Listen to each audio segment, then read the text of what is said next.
أيها الكائن الذي كان الذي يأتي وأيضا يأتي ثانية،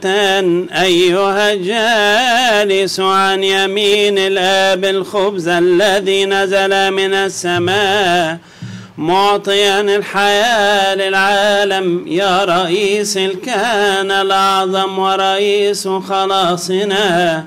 أيها النور الحقيقي الذي قبل كل الدهور، إذ أنك بهاء مجد أبيك ورسم جوهره الذي سررت وتفضلت أن تنزل من علو السماء من حضن النور غير المقترب إليه، الآب الحقيقي وحده وغير المنظور،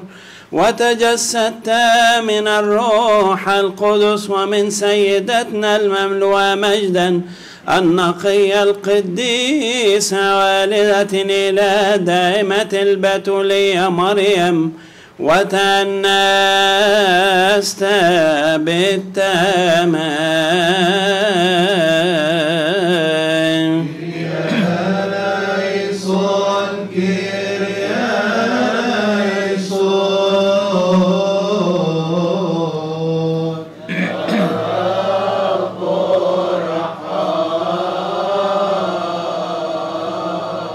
وبدون استحالة الناسوت جعلته عديم التغيير، ووحدته بلاهوتك بحسب الأقنوم بطريقة لا توصف ولا تدرك بغير تغيير ولا اختلاط، أن له نفسا ناطقة وعاقلة،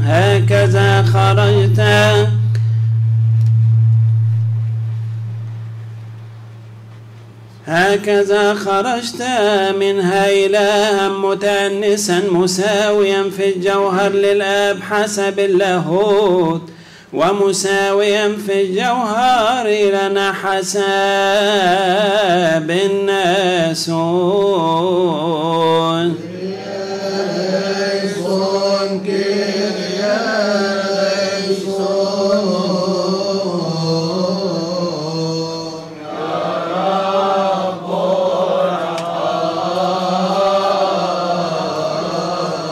لذلك لست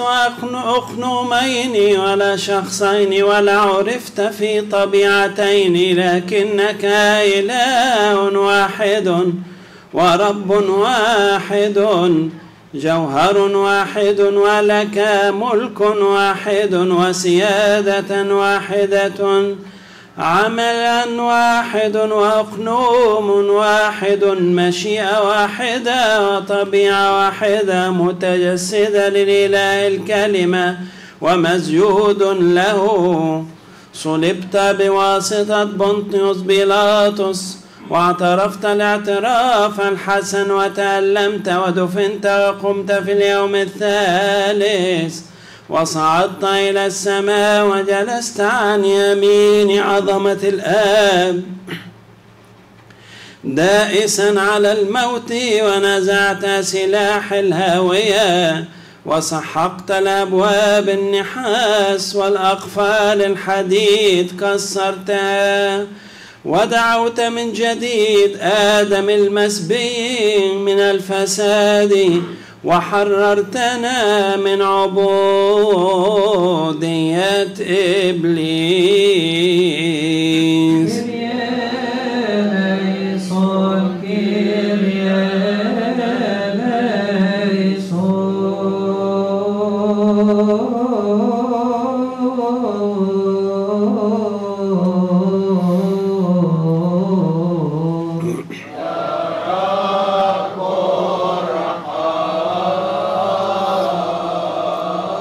لذلك نسأل ونطلب منك يا محب البشر الصالح، أهلنا لأن نشر بقلب طاهر وبدالة بغير خوف أن نصرخ للآب القدوس السماوي الله سيد الكل، ونقول يا أبانا الذي في السماوات.